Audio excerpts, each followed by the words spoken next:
Merci. La parole est à Madame Claudine Schmid. Merci, Monsieur le Président.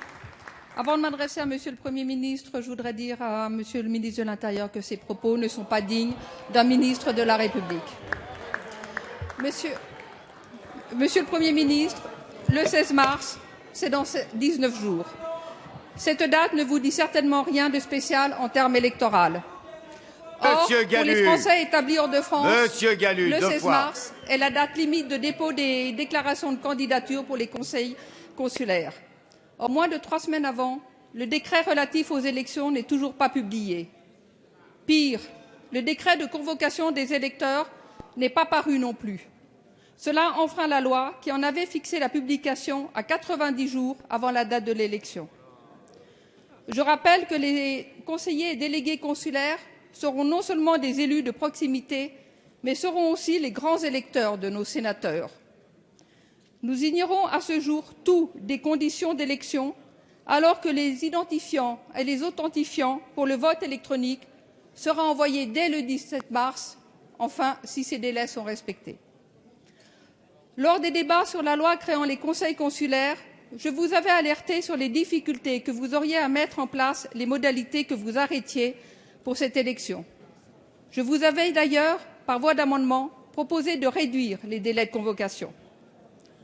Aujourd'hui, je ne me réjouis pas, avec mes collègues UMP, de constater que nous avions raison. Je suis attristée de constater que cette élection ne correspond en rien à une élection qui permette à tout citoyen d'être candidat. Les Français de l'étranger ne veulent pas savoir s'il y a des tensions entre les ministres signataires. Ils veulent que leurs élections ne soient ni contestables, ni contestées, et par ricochet, celles des sénateurs non plus. Alors, Monsieur le Premier ministre, malgré l'absence de convocation des électeurs, l'élection va-t-elle avoir lieu? Merci, si oui, quand allez-vous publier les décrets attendus? La parole est à Madame Hélène Conway-Mouret, ministre déléguée chargée des Français de l'étranger.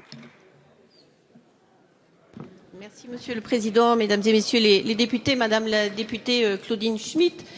Je voudrais vous rassurer, les premiers décrets ont été publiés, il n'y a aucune tension entre les signataires, aucune tension entre les ministres. Les décrets sont passés devant le Conseil d'État et ils sont en effet à la signature des ministres et je peux vous assurer qu'ils seront publiés à temps pour que les élections aient lieu le 25 mai prochain, le 24 mai prochain aux États-Unis, sur le continent américain. C'est une élection qui est très attendue à l'étranger. Nous mettons en place en ce moment au sein du ministère une campagne de communication parce que le premier défi que nous avons à relever, eh bien, c'est le défi de l'abstention. Donc, je vous demande à vous, parlementaires, eh bien, de faire savoir, de faire voter les électeurs les 24 et 25 mai prochains. En tout cas, il n'y a aucune tension et je peux vous assurer que cette élection aura bien lieu et qu'elle est attendue. Merci Madame la